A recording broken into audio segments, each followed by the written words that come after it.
Confessions of a BET Producer in itself is a documentary. That's strictly an internet thing. We're going through the internet, and the next one that we're gonna do that'll be a full length documentary is entitled BET: The Greatest Story Never Told.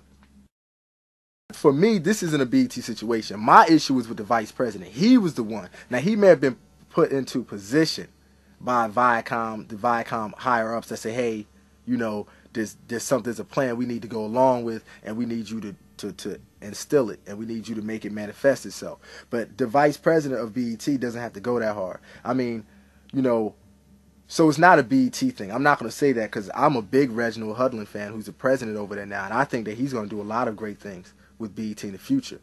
But for what has happened over the past 5 years is a direct result of one man. So I'm not looking at Viacom right now because he doesn't have to go as hard as he does.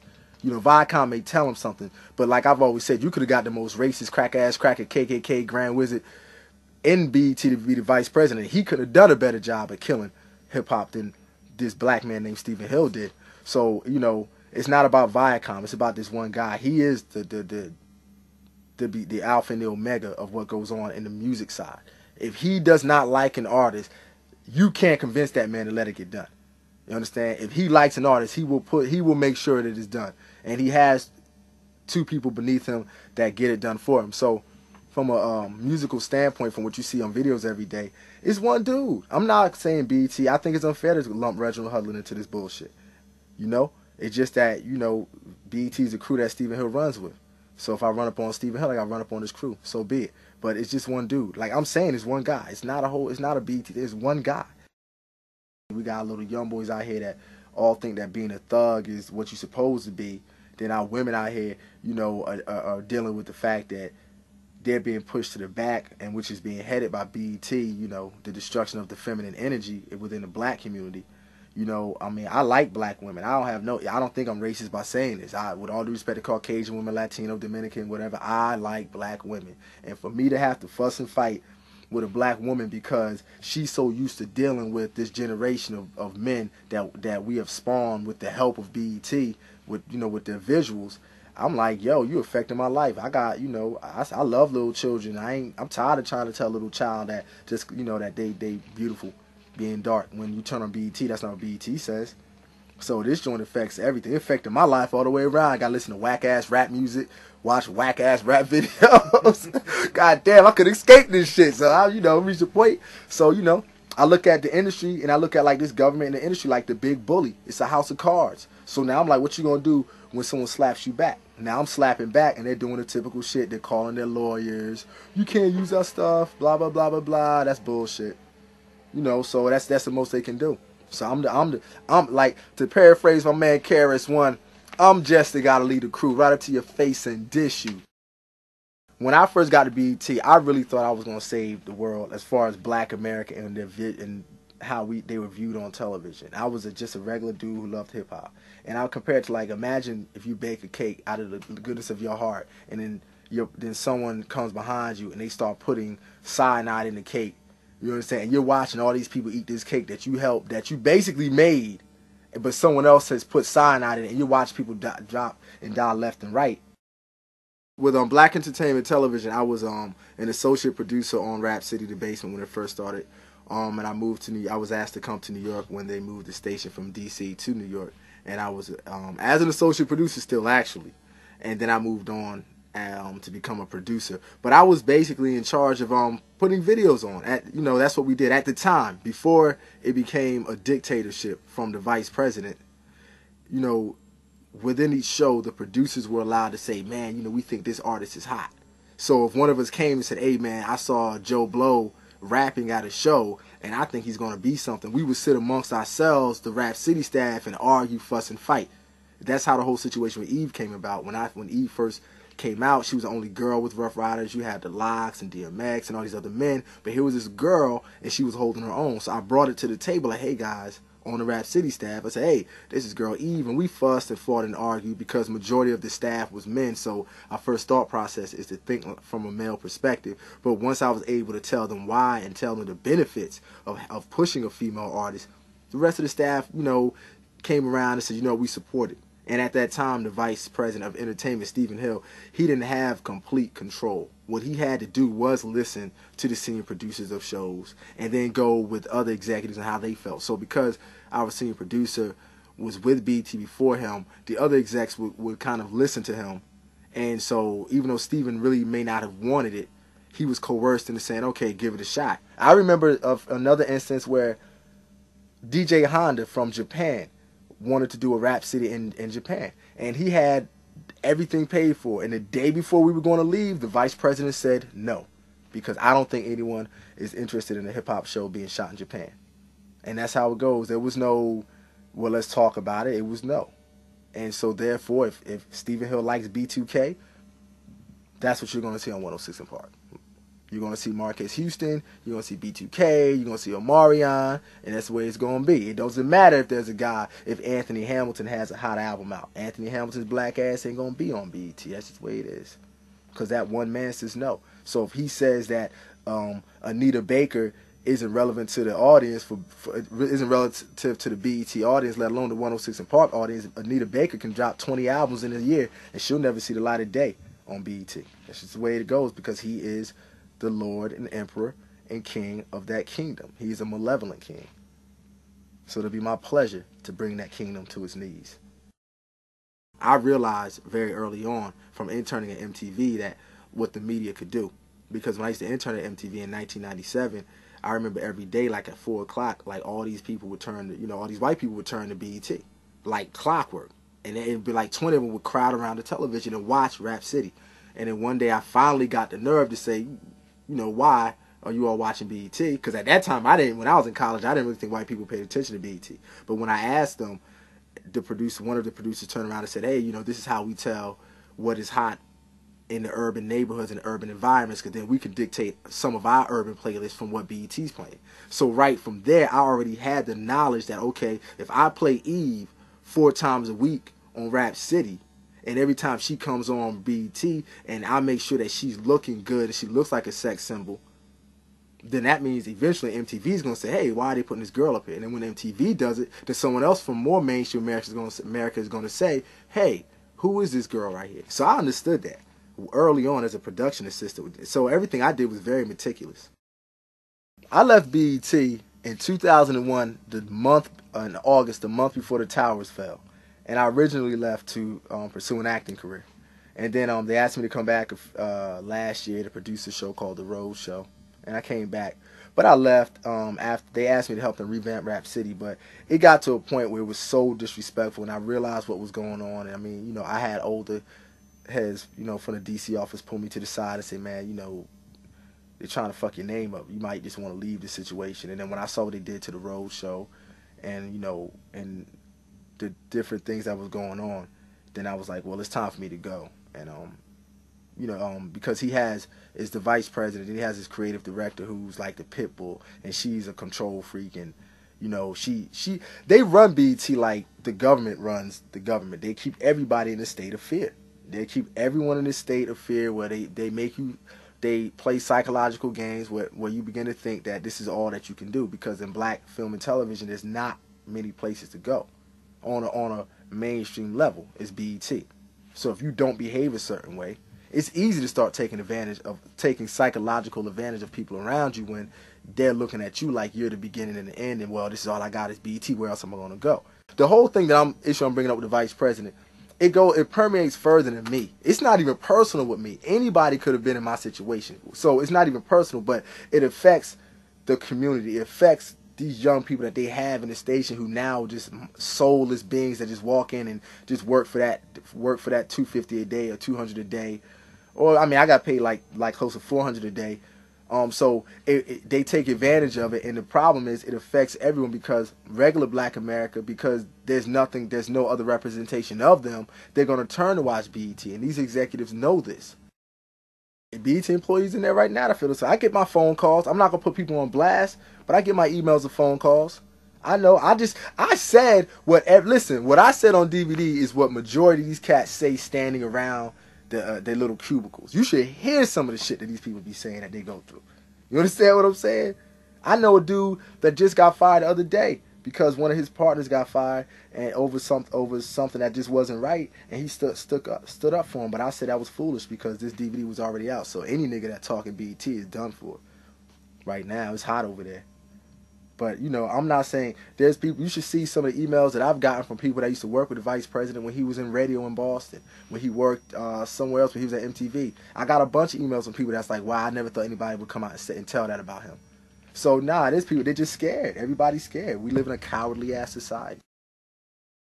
The straw that broke the camel's back was when I found out, not for the first, not for the second, not for the third, but for the fourth time, that this dude's creative director was bad-mouthing me to people that could potentially hire and fire me. I've been to interviews in the last 3-4 years where people have, you know, have loved me, and the next thing I know, I don't get the job. Because I'm not realizing, because understand, I used to intern for the creative director, so I'm stupid and naive. I'm not realizing that this woman is saying negative things. And I have been told this from 3 different people. And then finally one day, I called the station to speak to one of the senior producer of Rap City. And I slipped in, I played a word game, I played game, you know, I slipped in a sentence. I was like, yeah, you know, because the creative director, man, she's killing me when she talks about me to other people. And he said, yeah, I know, man, I apologize for that. Look, just use me as a reference. And that was when I was like, oh, man. So, you know, and I think, like, around that time, my mother had an operation, and I was working crew production on this John Leguizamo movie, him and Harvey Keitel, called The Ministers. When it comes out, go see it. It's pretty good. And I was working, but I couldn't go home because I had to work. Whereas I'm like, all right. And on top of crew production, you know, you make about $1.20, $1.20, $120 a day, as opposed to when I was in my rightful position, I'll be making $300 to $400 a day. And, you know, so I didn't mind taking a money cut because, you know, money doesn't make me happy. But when you find out someone, I don't dislike anyone so much that I would stop you from making a living, or I would stop you from pursuing your dreams. That's just like, wow. So when I found that out, I was like, well, it's out of control now. And I said, well, we can all play this game. Like, if you think that you're so bad, big and bad, that you can put your finger in my life, like, I understand the mental ramifications of what happens. A lot of times when people, you read about people walking to the job and they kill everybody in there. We look at the person like, oh, he's fucked up. No, he's not. I don't condone it, but I understand. I mean, you know, when you have people in positions of power that will manipulate so much, they don't know what they're doing to your personal life. They don't know what you got going on. They don't know any of that shit. You understand what I'm saying? Those VPs, that VP never saw when I was homeless, sleeping in Penn Station after the towers fell. But I never came back because, you know, I knew that was, you know, Tyler Perry. A lot of people, Samuel Jackson, a lot of people have gone through that. So in my mind, I wasn't going through anything other people didn't go through. But when you find out that, damn, like, you was actually telling someone that, you know, I'm not a good person, no one wants a problem. No one wants a potential problem when they hire you. So even if your work is great, if they think you're a problem, they're not going to hire you. And to me, that was fucked up. And I was like, wow, okay, it's like that. Well, unfortunately, the vice president started having me blackballed before I could have even said anything. So I said, all right, well, at this point, I have nothing to lose because I've already made other connects in Hollywood. People know me as a person, so despite all of this, no one's turning away from me, you know. So I said, well, we can all play this game. And I've said numerous times in numerous interviews, and I say it again, I do not live in fear. I do not live under duress. The art form in itself is, I don't want to say it's dead, but coming in with a love for it, I think that's no more. The art form in itself, I guess, I would have... No, I'll say it is dead in a sense. But the effect, or excuse me, the causes of hip-hop, no, that's still alive and well. You see that with the Sean Bell case, with the cat that got shot at 50 times. Because that's what is offensive to me when I see Russell Simmons, and with all due respect to a lot of my Caucasian brethren, and my Asian brethren, and a lot of other people running around here saying that hip-hop is universal and feeling as though that they should have a say-so in the creative process. Hip-hop isn't about the monies, the cars, and the hoes. Hip-hop derived and came from the downtrodden. And in this country, there was only one group of people. With all due respect to Jewish America and the Holocaust, that didn't happen in America. That happened over in Germany. The only group of people in this whole country that have been downtrodden, that have been ignored, that have been spiritually raped, has been the quote-unquote African American. And hip-hop is, I have a master's degree, but I go to my job and know every day that my Caucasian counterpart can have my position anytime he wants, just because of who he is. Hip hop is, I have a college degree, but someone gets robbed 10 blocks away and the police don't run up on me and say, hey man, you look like a young brother with a degree with a head on the shoulders. They say, get against the wall, nigga, you look like a suspect. Hip hop is, you're about to get married, and the night before you get married, you have a police officer shooting, 3 or 4 cops shooting at you 50 times because the one Caucasian officer thought that he was in a, his life was in danger. You understand? That's hip hop. Hip hop is crack being peddled into your community by the government. That's hip hop. You understand? Hip hop is all of those things, and the art form came. It was an effect. Was an effect of a major cause. It came from that. So hip hop in itself is not dead. It'll never be dead until you stop being told that the first African American this, the first African American that. I gotta celebrate Black History Month for 28 days, and hip hop will never die as long as I keep being told that I come from a slave. You understand? That's hip hop. That's hip hop. Hip hop is not the monies, the cars, and the hoes. That's for with all due respect for my Caucasian brethren in the industry. That's for them.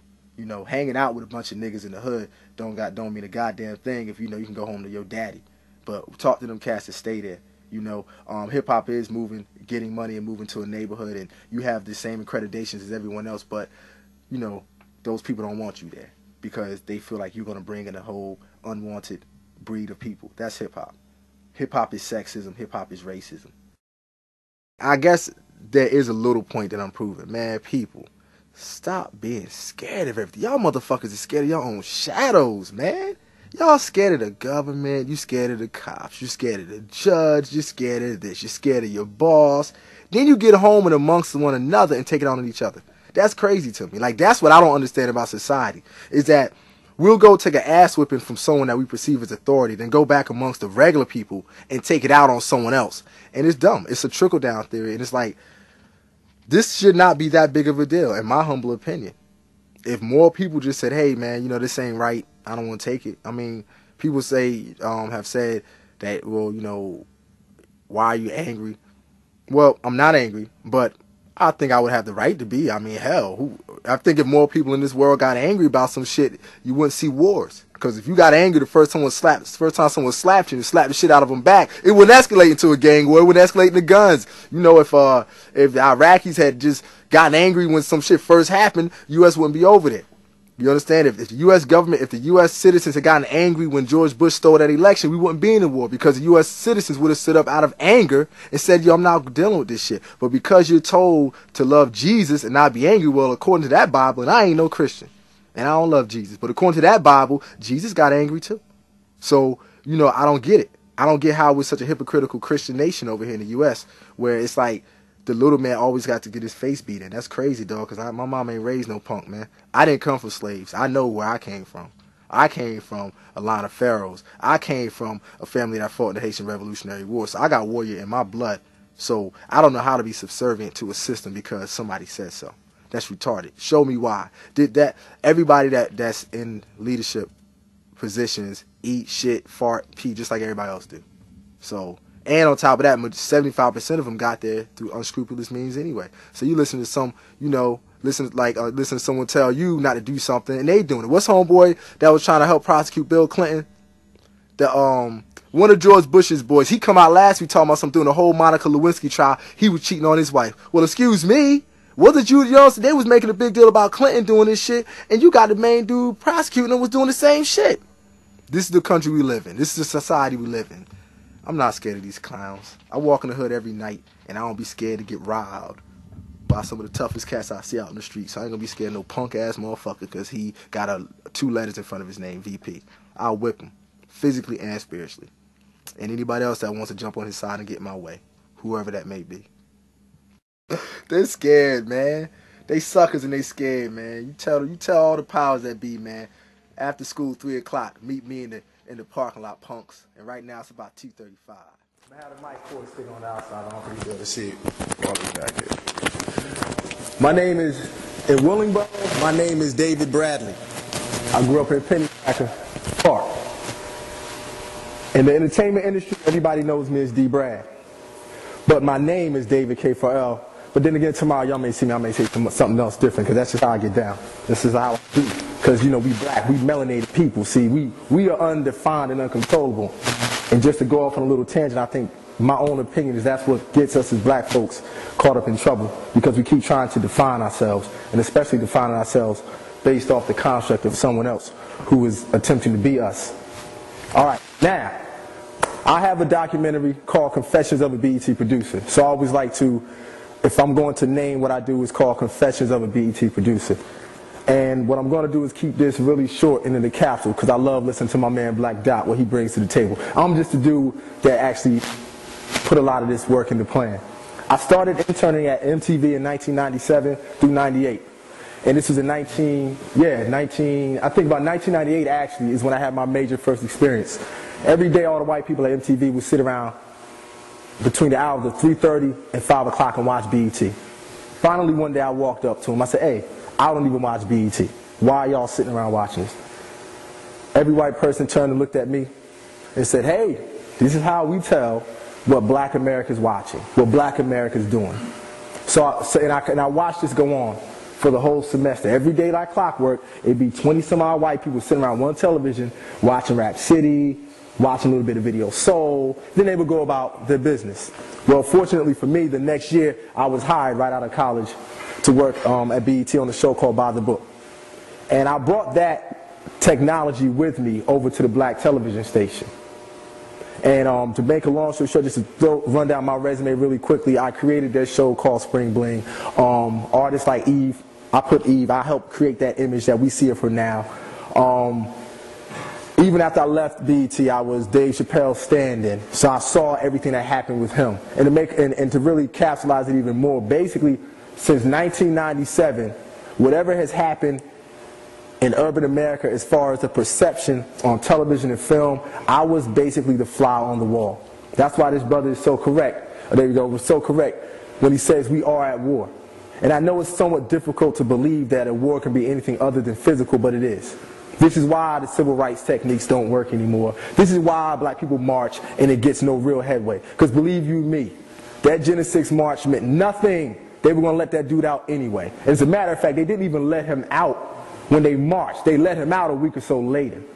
You know, even a lot of these groups now that protest BET, what they have to understand is this was a plan. And how do I know? Because I was a part of it.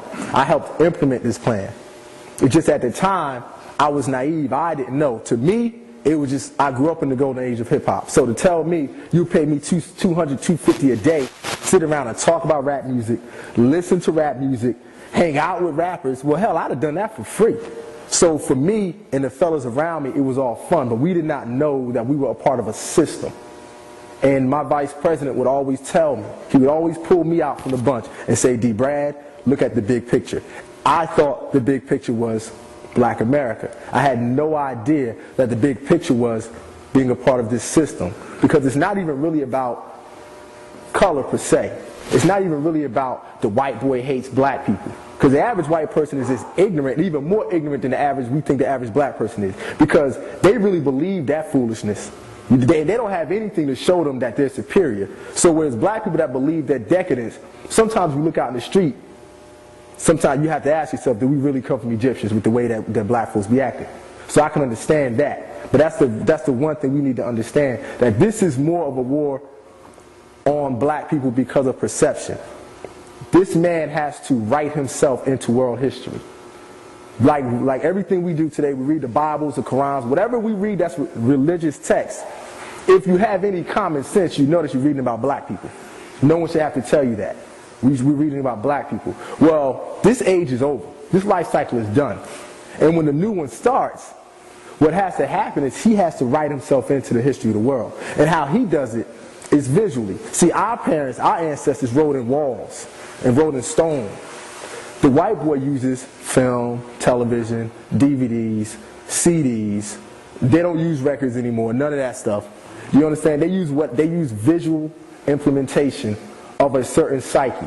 So when you wonder why you see so many young black gay males today, it's because it's literally sorcery that's done. And how do I know? Because I did it, but I did it from a different perspective. When I first put Eve on television, and took her out of the Rough Riders jersey and all the rough tomboyish attire, I made everyone think that she was talented. I made the viewing public think Eve was viable. But we all know Eve is not a great rapper. She's not a great actress. None of that. But somehow she became a star. Why? Because the people believed it, because I knew from what I was watching the white people do on MTV that people believe what they see on television. There's even a commercial on right now that they basically tell you the trickery that goes on. My man is what's the film, Semi-Pro, Will Ferrell. Listen to his deodorant commercial and what he says. This is what is done in television and film. He tells you that something about 300 sweat glands or pores. He said, I don't know if that's the actual fact. But then 30 seconds later, he tells you, but use this deodorant and you'll close all the 300 pores, and that's a fact. You understand? And I've watched.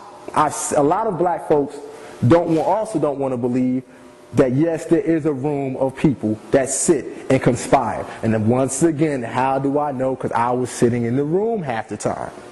And some of the stuff that I would hear these black folks say would blow my mind. Yes, I have heard BET executives say that the BET audience is not that intelligent. Right in my face.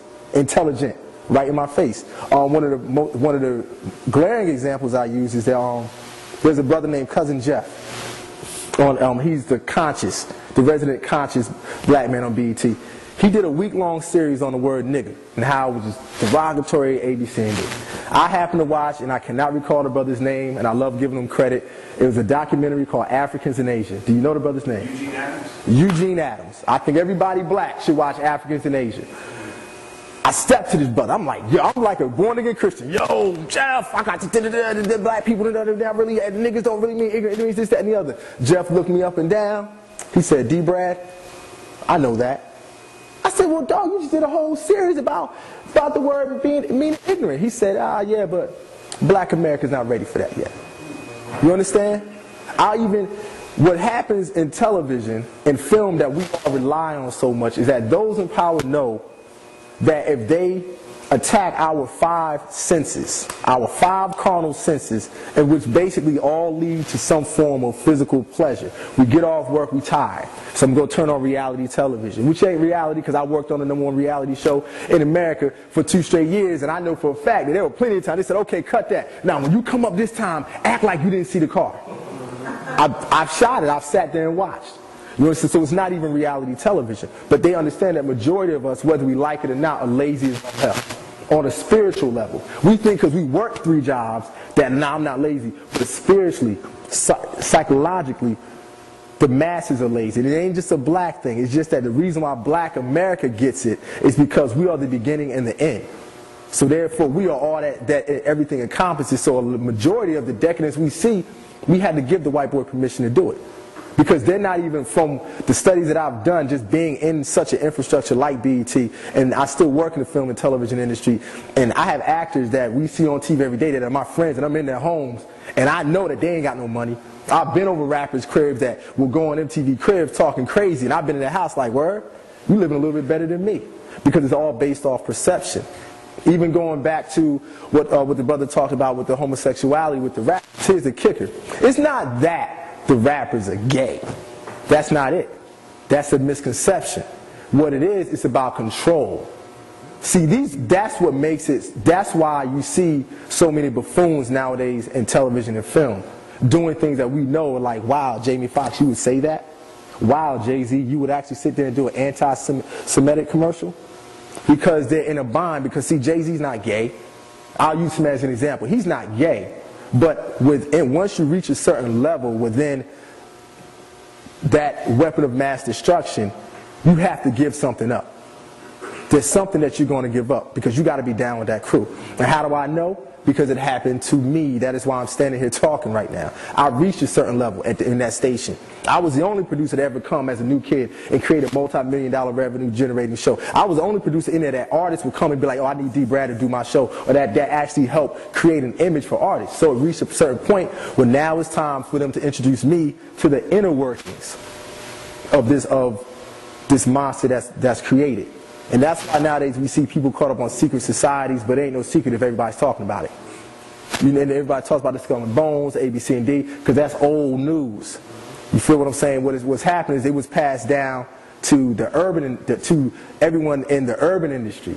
So now you have a rapper who will get turned out by a high-ranking label exec because, well, what you gonna do? I mean, if I want to be a rapper and I walk in and the label exec tells me that this is what I need to do for him because, hey, he put my album on when I really wasn't that talented, but they pushed me because they saw that I was something that they could sell. So when you bring me in a room and there's my favorite rapper right there who's in the same room, so that must mean he must have committed the same gay act as I did. So at the end of the day, depending on where your level is within yourself, you go do it. And it's easy for those of us to sit back and say we wouldn't do it. But the majority of us, and I know it's going to be kind of harsh, but the majority of us will never fulfill our dreams. So we'll never be in a position to say what we would or would not do. You understand what I'm saying? We'll never be in that position. Because before I got there, I would say the same thing until I got there. You understand? So I literally lived the devil taking me to the mountain and saying, you can either go to the left, you can have all of this. And I was there. It was ritualistically done. The vice president sent his right-hand man to me 3 straight weekends. They do everything in 3s. 3 weekends in a row. Hey, D-Brad, let's go hang out. And every weekend, he kept beating me in the head. Get rid of this Rap City, man. You can do more than Rap City, D-Brad. You can do more than this. You need to come with us. Then the 3rd night, it was the vice president's birthday. They picked me up in a long white stretch limo. We go to Joe's Uptown, up in the Bronx in New York. We go to Joey hanging in VIP. Get me everything I want.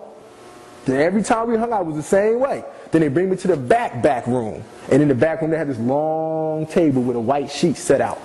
I mean, beautiful thing. Looked like the damn Last Supper. On one end is Derek Jeter. There's Stephon Marbury. There's Fat Joe. And I'm chilling. But the whole night, the vice president is on me like this. I'm trying to talk to the model chicks. He's like, nah, D-Brad, come on, sit right here. So then we party, but I'm not a drinker. So if I don't get unnecessary spirits inside of me, we get inside the limo. He drops his right-hand man off quickly. We're in the car, the man standing across looking at me like I owe him something now. And I know the look because when I was young, I had the same look for women that I took out. So I know the look, and I know the energy. And while he's doing that, he's sitting there with his legs spread open, rubbing his balls. Now, I'm in a situation where I'm like, no, what am I going to do? This is my vice president. This is my boss. But the problem is, I was just raised differently. You understand what I'm saying? I was brought up differently. So for me, I had to turn that away. But what the hell that I caught after that, this is why I don't come down on those who buffoon to sell out, because everybody ain't built for this war. Everybody's not built for that. I've been homeless. I've had my name destroyed. You understand? I've had to walk with my head up when I've been dead ass broke. He ain't seen me for like a year because I wasn't coming home when I was broke like that. I was ashamed of myself. I went from being a man to nothing because I would not cross over. You feel what I'm saying? So that's what I want to get out the way in the beginning, because we come down hard on people. But if you've never been there, I went from making $100,000 a year with no kids to making nothing. You understand? To work at minimum wage jobs. So the reality of it all is, it's tough. And we are in a psychological war. And that's what television is. That's the weapon of mass destruction, is television. And everyone knows that. Why? Because where did we get the term weapon of mass destruction from? Television. So like my man said, really the reality of it is, I'm going to drop it at this because I love listening to Black Dot, so I'm being selfish, y'all. But the reality of it all is this. As a television producer who was Dave Chappelle's stand-in, which means I did his rehearsals season 1 and 2 of Chappelle's show, I saw what happened to Dave. Dave used to give me advice all the time. And one of the key things he told me was, no matter how much money they offer you, and he said they, as he pointed to my chest, he said, never forget who you are or where you come from. And he walked away from me. And I didn't get it at the time until the nigga left. Then I said, oh. And him and Charlie Murphy would tell me the same things all the time. And then I got it. This is a war. And these cats are sorcerers. And we need to take, and I know the words magic and sorcery takes people to make you think that I'm talking about the Eastwick Chronicles or Harry Potter, but this is real. Because it's affecting our babies. So when they see all these signs visually that say 75% of the new HIV cases in New York are blacks and Latinos, it gives them the impression that everybody black and Latino is HIV positive, had AIDS. And I tell people all the time, I'm 35, I ain't never been to an AIDS funeral. So right there, that statistic has to drop. And I don't even know nobody in the last 10 years that's been to an AIDS funeral in my personal life. So according to the statistics, we all should be dead. Should nobody be sitting here? You understand? I had a young sister trying to force me this ASAP. I said, yo, you work for the car. I said, let me ask you a question. How old are you? She said, I'm 24. I said, when's the last 18 funeral you been to? She was like, oh, I've never been to one. I said, what the hell are you handing me this flyer for? You understand? So this is all, it's wordplay. And that's why I love how my man brought it in, because it's the truth. And he makes my job easier because I ain't got to talk a whole lot. That this is sorcery. So the bottom line is, people gonna call you a hater. They're gonna say, oh, you're always playing devil's advocate. But I would suggest that everything you see on television and you read and you hear on that radio, hate on it. And the purpose of knowing about Jay-Z and a lot of these rap artists in the secret societies is not really to obsess over it. Because the magical way to dead all of that is to ignore it. It doesn't exist. Like I have a saying, to me, pigs, cops don't exist. Because when I see a pig, I see a person. I don't see a cop. And then that's if I even look at them. I've done crazy stuff in front of cops in New York and walk right on past and watch them get someone else. Because they don't exist. So therefore, that's how you counteract the magic. You understand? And then one last point I want to make, that one of the biggest things black folks need to realize too, I think it's past the age to keep looking at the white boy. What's holding black people back is there's a small group of black people in America that have all the money, that have all the power. I don't mean that are rich, I'm talking about that are wealthy. There's a big difference. They have all the money and the power that control everything as far as when it hits the black community. And they're called the Boule. And brother Steve Coakley is where I got a lot of my research from, and as well as my brother Bobby Hemmett and daggone, I forget my man's name who wrote this. And say his name for me again. There we go, my man too. And understand, it ain't just. And now it's going, and a lot of it started, I think it was May 1st, 1904, I think, was the first, what is it called, Psi, whatever, look it up. Sigma, whatever, exactly. And exactly, and extended to this day, and I think W.E.B. Du Bois brought a lot on it when he had his talented 10th theory, because he was adamantly against what Marcus Garvey was talking about, when Marcus was like, let's get up out of here and go back to Africa. You know, so what happens is, in this day and age, we have a new kind of boule. Because even a lot of these boule members that were in control went to Ivy League schools. Well, I'm going to hit you with this. The CEO of BET and the vice president that I had my running both graduated from Brown University. So that said it all. When I found that, I said, well, damn, no wonder. You understand? And the boule ain't really just all about those people that have a lot of money, or the educated blacks. Like, in my humble opinion, I say someone like Frank Lucas. Now I'm looking in the camera. Like Frank Lucas, who they made this American gangster film, is boule. Why? Because there's a difference between Nicky Barnes and Frank Lucas. Nicky Barnes really actually sold drugs in the context of what the drug dealer would do. I go to the house in Miami and I meet with Pablo, or I'm on the corner in the back of some building. Meanwhile, Frank Lucas sat in a building with probably no windows with 3 white boys talking about what they were going to bring into this country. Big difference. And that is what hinders us a lot. So every time Bill Cosby gets up and says something negative about black folks, boule. Every time Oprah Winfrey says, oh, I'm going to open up a school in South Africa and these kids in Chicago are crazy, boule. You understand what I'm saying? All of this stuff we need to look into. Politics as well. Barack Obama is damn related to Dick Cheney, which is crazy because I say to black people, they act like, so what? Which is amazing to me. So I'm not really into politics, but I'm into WWE wrestling, which is pretty much the same thing. Batista, Undertaker, you know, Clinton, Barack Obama, it's all the same thing. So the reality of it is that whatever's being given, hate on it. I encourage people in 2008 to hate everything. If I keep hate on what I'm saying, hate, be selfish, be angry. People say, oh, don't be angry, don't be mad. Why? I encourage anger. I'm an angry guy sometimes. You understand? And I encourage that, because when you get angry, you're going to move on it. When you really get tired of having to go to work 9 to 5 every day, you're going to start to question things. When you really get tired of paying them taxes, you're going to start to be like, why am I paying these taxes? Because really, according to their constitution, all the people that got to pay taxes in this country is a state lawman, a congressman, all that. So it ain't really us. So when we get tired of it, and that's why I encourage people, get angry. I think anger is a wonderful thing. I wake up angry sometimes, but I feel great. And I ain't gray. My skin ain't all messed up, so don't tell me that...